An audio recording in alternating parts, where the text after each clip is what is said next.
Hello guys! Yan. Ngayon naman, pakita ko sa inyo yung ating Glock 19.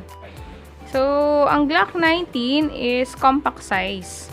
Mas maliit to compare sa regular. Okay? Yan. Mas maliit, mas maiksi yung slide niya, mas maiksi yung kanyang handle, mas maliit yung kanyang magazine. Kasi ang standard size is yung mga ganito. Yung Glock 17. Ang Glock 17 yung standard na size. So, kukompare natin. Ayan. Pansin nyo? Mas maiksi. Ayan. Mas maiksi ang Glock 19. Ayan. Yun lang naman yung different niya sa standard. Ayan. Okay, pero pareho sila lahat eh. Pero yung itsura, ganyan. Size lang yung pinagkaiba.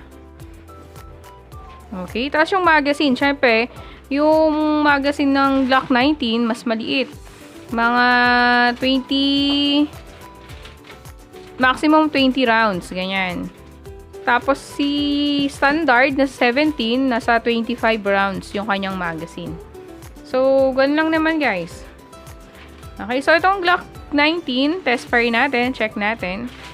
No, kahit maliit siya, ang FPS niya mga 330 FPS. So, ganoon pa rin siya kalahas.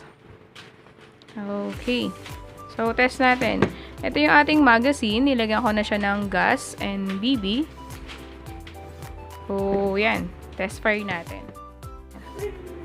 So, yan target natin. So, test natin. Check muna natin yung chamber. Ayan. Actually, pag maliit yung kamay mo, sarap talaga niya hawakan eh. Dahil talagang sakto lang siya. Okay. So, test natin.